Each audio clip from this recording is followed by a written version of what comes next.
Olá pessoal, tudo bem? Meu nome é Sérgio Graças e esse daqui é o nosso canal Resistência contra Racismo. Hoje, dando seguimento à nossa série Os Heróis da Resistência, eu vim aqui para falar de um grande líder que foi responsável por uma das maiores revoltas que tivemos aqui dentro do nosso país no início do século XX. Hoje eu vim aqui para falar sobre João Cândido Felisberto e a revolta da Chibata.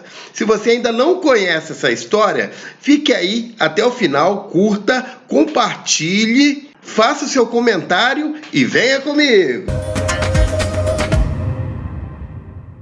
Vamos lá, pessoal?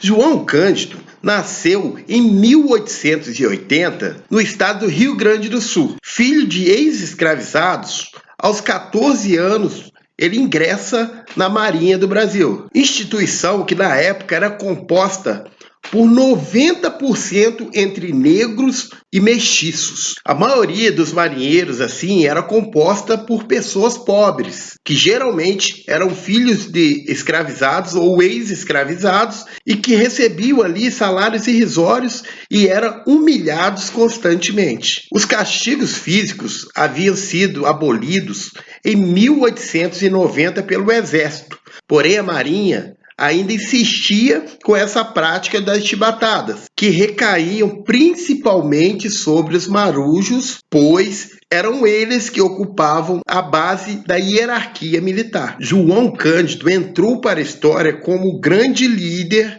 da revolta da Chibata, ocorrida em 1910, contra os castigos físicos impostos aos marinheiros daquela época. E por esse evento ele foi apelidado como o Almirante Negro. A insatisfação dos marujos com os castigos físicos e com o rigor da marinha era crescente. Relatos contam que pouco antes da revolta, durante uma viagem nas proximidades da costa chilena, os marujos haviam demonstrado a insatisfação com o castigo imposto a um dos marujos. Outro ponto a se considerar era os contatos que esses marinheiros do Brasil tiveram com outros marinheiros do exterior, pois esses marinheiros não recebiam o mesmo tratamento que os marinheiros recebiam lá fora, como, por exemplo, os castigos que eram impostos contra esses marinheiros. Deve-se considerar também que um ano antes da revolta da Chibata, João Cândido teve contato com algumas pessoas da Inglaterra, teve informações e conhecimentos sobre o encouraçado Potemkin, em que marinheiros russos se rebelaram contra o governo do seu país. E a junção desses acontecimentos fizeram com que os marinheiros não suportassem mais aquela situação e se rebelassem a fim de conseguirem dar um fim aos castigos físicos que eles recebiam naquele momento. Vamos agora entender um pouquinho do porquê aconteceu essa grande revolta. Na noite do dia 22 de novembro de 1910, o marinheiro Marcelino Rodrigues de Menezes foi condenado a um castigo.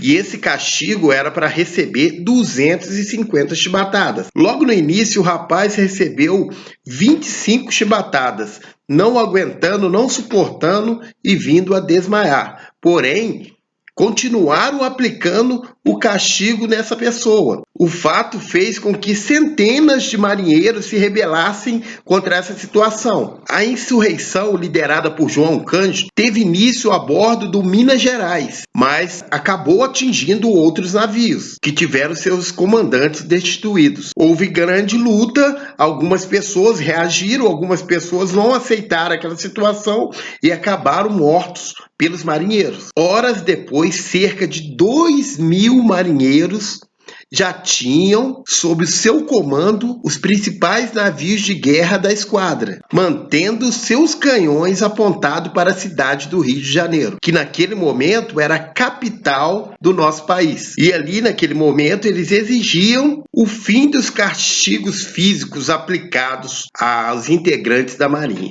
Então, o governo até pensava em revidar contra essa revolta, contra os marujos. Porém, a Inglaterra, que havia financiado alguns navios para o Brasil, com medo de que houvesse um calote por parte do Brasil, com as consequências dessa revolta, acaba forçando com que o Brasil viesse a entrar em um acordo com os marujos. O governo, então, envia um representante para que viesse a negociar com os marinheiros. Então, nesse momento, através dessa negociação, é decretado o fim da revolta e é dada anistia aos marinheiros. Porém, quando parecia que estava tudo resolvido, o então presidente Hermes da Fonseca, no dia seguinte, acaba baixando um decreto que permitia que ele expulsasse todos os marujos que participavam daquela revolta. Alguns dias depois, acaba acontecendo uma outra revolução